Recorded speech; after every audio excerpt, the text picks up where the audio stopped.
Les peintres ont toujours eu cette capacité d'attirer notre œil pour qu'on s'arrête devant eux. C'est un peu ça l'objet de votre travail?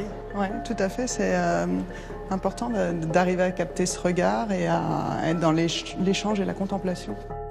J'aime passer du temps devant les toiles et regarder vraiment les tableaux très précisément.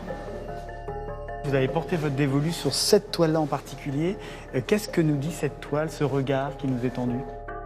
Elle nous a appelés quand on a fait la visite avec la personne que je souhaitais prendre en photo. Il se passe quelque chose. À un moment donné, il y a une relation à la fois dans les couleurs, dans la gestuelle qui s'opère. Et le portrait en fantôme de la personne qui regarde la toile vient en quelque sorte compléter la composition du peintre. On est vraiment happé par le regard et c'est dans cet échange de regards qu'il se passe quelque chose. On pourrait se dire que les musées sont pleins de fantômes et finalement les gens bien vivants dans vos photos deviennent les fantômes du musée. Oui, c'est exactement ça parce qu'en fait, en tant que spectateur, on passe juste dans le musée, on ne vit pas dans le musée alors que les œuvres, elles sont à demeure. Là, on arrive donc dans les soubassements du palais. On voit qu'il y a quelque chose de mental qui se passe entre les deux.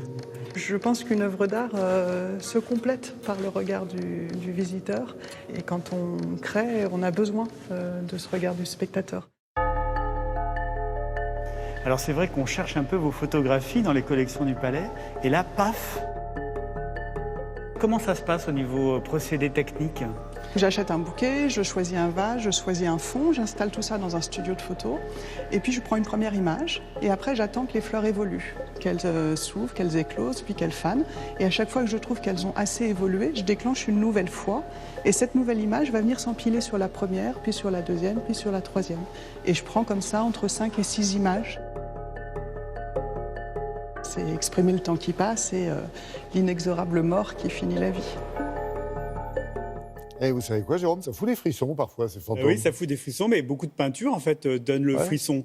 Alors, les œuvres d'Hélène sont disséminées en fait dans le palais, donc c'est vraiment une chasse un peu au trésor qui nous est proposée par le musée. Alors, le Palais des Beaux-Arts, évidemment, est comme tous les musées de France, fermé. Donc, bientôt, vous allez pouvoir découvrir donc, cette exposition, mais surtout aussi Raoul Dufy qui est présenté. Alors, ce qui est extraordinaire, c'est qu'en 1965, l'œuvre de 53 dessins de Raoul Dufy ont été donnés au Palais des Beaux-Arts de Lille. Et vous allez pouvoir en voir 35. Ils n'ont jamais été présentés et peut-être qu'ils ne le seront plus jamais.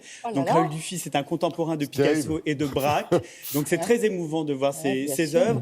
Et ensuite, Raoul Dufy est l'auteur de la plus grande toile au monde qui est présentée au Musée d'Art moderne de Paris, qui vient d'être restaurée, 600 mètres carrés, 60 mètres de long, 10 mètres de haut. Une restauration absolument colossale a été présentée. Voilà, vous la voyez derrière moi.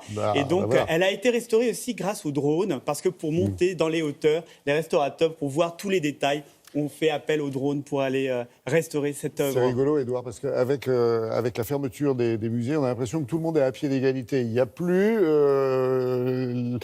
j'allais dire, l'amateur de culture de la campagne et celui de la ville.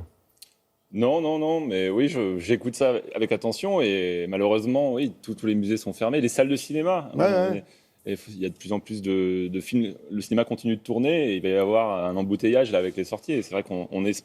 Il n'y a rien de mieux quand même qu'une salle noire ou un musée pour qu'on pose son téléphone justement et qu'on prenne toutes ces émotions et qu'on sorte impacté. C'est ce que vous disiez, ce qui s'est passé avec mon film en fait. Et on a vraiment hâte que tous ces lieux réouvrent. Mais vous savez, les agriculteurs